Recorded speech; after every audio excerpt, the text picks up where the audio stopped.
अथ द्वादशस्तोत्रे दशमोऽध्यायः।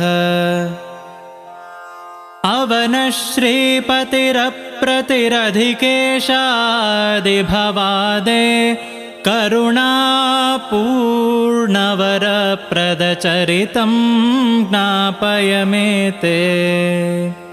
सुरवन्द्याधिपसद्वरभरिताशेषगुणालं करुणापूर्णवरप्रदचरितं ज्ञापय मे ते।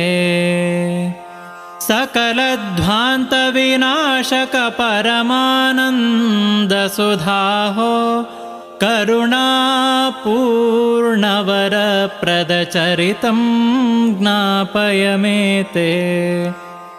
त्रिजगत्पोतसदार्चितचरणाशापतिधातो करुणापूर्णवरप्रदचरितं ज्ञापय मे ते।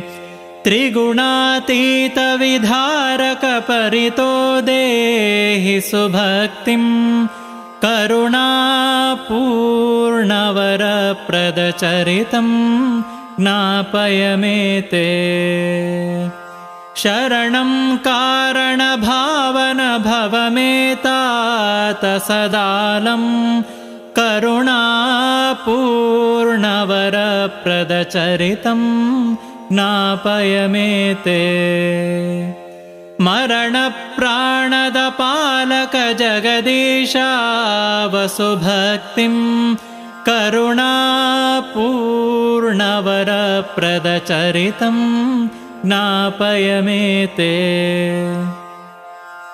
तरुणादित्यसवर्णकचरणाब्जामलकीर्ते करुणापूर्णवरप्रदचरितं ज्ञापय मे ते।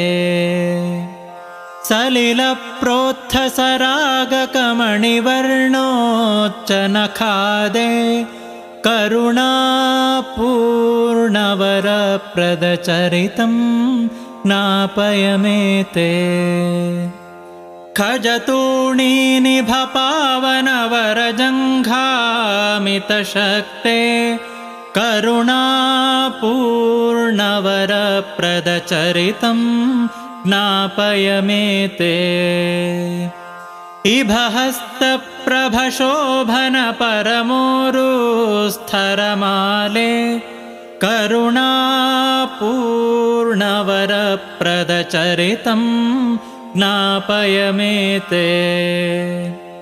असनोत्फुल्लसुपुष्पकसमवर्णावरणान्ते करुणापूर्णवरप्रदचरितं ज्ञापय मे ते।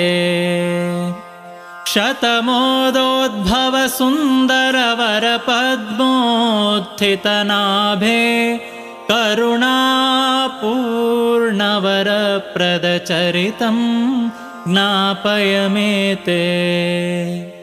जगदागूहकपल्लवसमकुक्षे शरणादे करुणापूर्णवरप्रदचरितं ज्ञापय मे ते।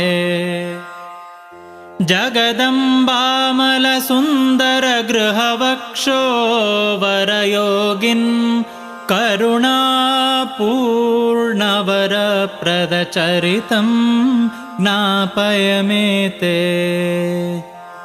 दितिजान्तप्रदचक्रधरगदायुग्वरबाहो करुणापूर्णवरप्रदचरितं ज्ञापय मे ते।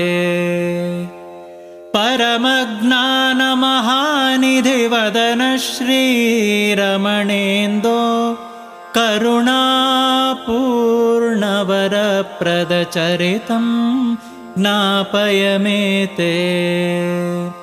निखिलाघौघविनाशकपरसौख्यप्रददृष्टे करुणापूर्णवरप्रदचरितं ज्ञापय मे ते। परमानन्दसुतीर्थसुमुनिराजो हरिगाथां कृतवान् नित्यसुपूर्णकपरमानन्दपदैषी। इति 12 स्तोत्रे 10मोऽध्यायः।